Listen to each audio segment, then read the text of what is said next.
स्त्री का घर। तुम्हें कितनी बार बताया है, मेरे तैयार होने से पहले मेरा नाश्ता तैयार हो जाना चाहिए। शादी के 25 सालों बाद भी मुझे क्यों बार बार एक ही बात बतानी पड़ती है? लता, तुम्हें क्या है?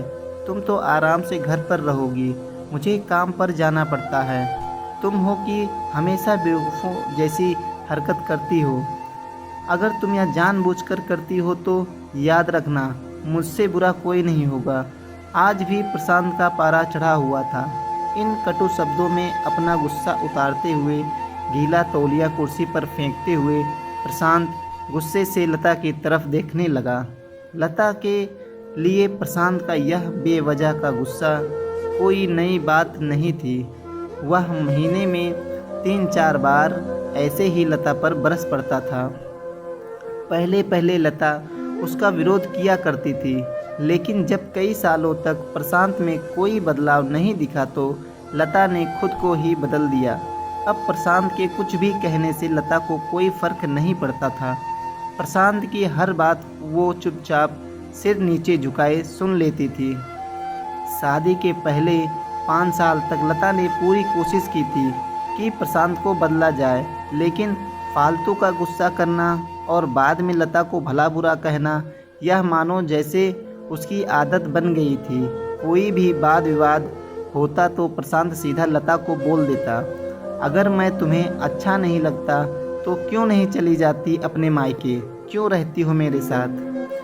इतना सब कुछ होने के बावजूद लता प्रशांत के साथ रहती थी, क्योंकि उसे अपनी बेटी की फिक्र थी। और वह जाती भी तो कहाँ, अपने बूढ़े हो चुके माँ बाप को इस उम्र में परेशान करना वह नहीं चाहती थी। समाज और लोग क्या कहेंगे, यह भी तो देखना था। वह इतनी पढ़ी लिखी भी तो नहीं थी कि खुद जाकर कोई नौकरी कर सके और अपना और अपनी बेटी का पालन पोषण कर सके।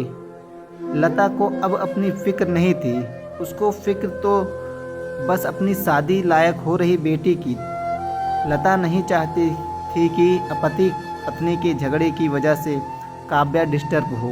काव्या की पढ़ाई पूरी हो चुकी थी, उसके लिए अब शादी के रिश्ते आने लगे थे।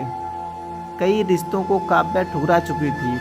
2-3 महीने बाद एक अच्छा रिश्ता आया।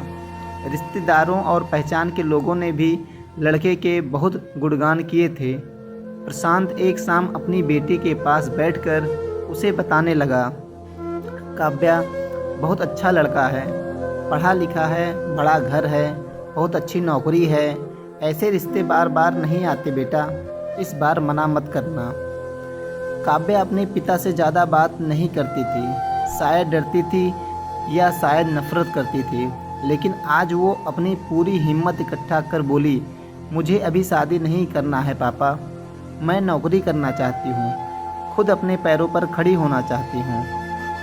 हाँ तो उसमें क्या बड़ी बात है, मैंने लड़के से बात की है, वह तुम्हें किसी बात के लिए नहीं रोकेगा।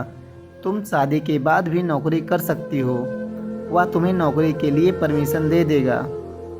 प्रशांत बोला, मेरा नौकरी करना या ना करना उसकी परमिशन पर क्यों डिपेंड करेगा पापा? काव्या ने पूछा। मैं कह रहा हूँ ना, तुम्हें किसी भी चीज़ की कमी नहीं होगी वहाँ। ऐसे रिश्ते बार बार नहीं आते, इसे ठुकरा मत, बहुत खुश रहोगी तुम वहाँ। प्रशांत बोला, पापा क्या मैं उतनी ही खुश रहूँगी जितनी मम्मी इस घर में खुश है? काव्या ने तंज कसते हुए कहा, आज तुम्हारी ज़बान कुछ ज़्यादा नहीं चल रही?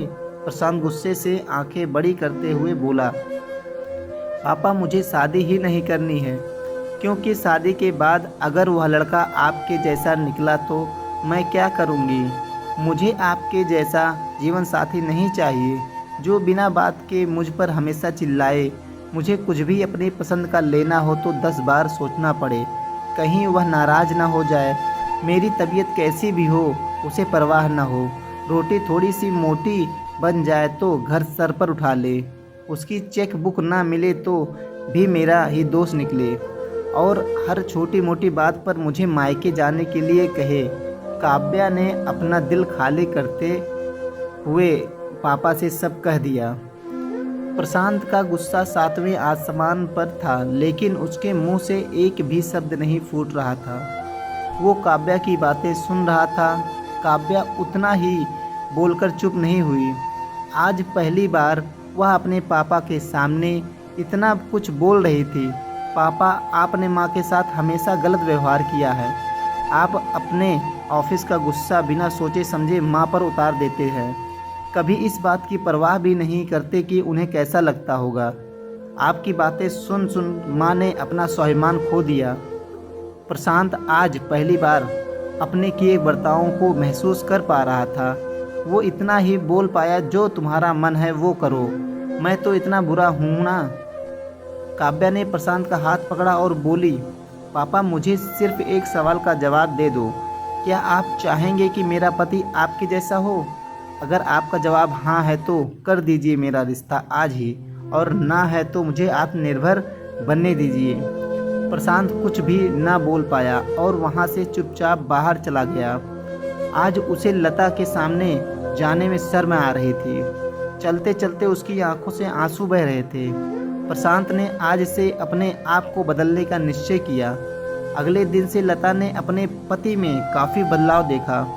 वह सोचने लगी कि जो हिम्मत काव्या ने दिखाई है, वह हिम्मत अगर मैं पहले ही दिखा देती तो शायद आज परिस्थिति कुछ और होती। अब काव्या पढ़ लिख कर अच्छी नौकरी करने लगी थी और 3 साल बाद उसके लिए एक अच्छा रिश्ता आया। और उसकी विदाई पर प्रशांत बोला, बेटा तू हमेशा खुश रहोगी, क्योंकि तेरा पति तेरे बाप जैसा नहीं है। प्रशांत की यह बात सुनकर लता और काव्या की आंखों से आंसू बहने लगे। दोस्तों, हमारे समाज में औरतों को भले ही देवी का दर्जा दिया जाता है, लेकिन वह स्वतंत्रता नहीं दी जाती जो उन्हें देनी चाहिए। उन्हें बचपन से ही बताया जाता है कि वह पराया धन है। स्कूल से आने में देर हो जाए तो पिटाई मिलती है। मोबाइल पर बातें करते हुए दिख जाए या खिड़की से झांकते हुए दिख जाए तो शक किया जाता है। माँ बाप का घर तुम्हारा नहीं है, पति का घर भी तुम्हारा घर है। जीवन भर यह बातें बता बता कर उन्हें ससुराल भेज दिया जाता है, और एक दिन किसी छोटे मोटे झगड़े में ससुराल वालों से उन्हें सुनना पड़ता है कि इस घर को छोड़ दो और मायके चली जाओ। अब आप ही बताओ दोस्तों, ऐसी स्त्रियों का सच्चा घर कौन सा होता है? आखिरकार वह किस घर को अपना घर कहें? थैंक यू दोस्तों। तो ये कहानी आपको कैसी लगी आप कमेंट करके बताइएगा ज़रूर, और लाइक सब्सक्राइब करना मत भूलिएगा। और मिलते हैं एक नए स्टोरी की तरफ। तो जय हिंद।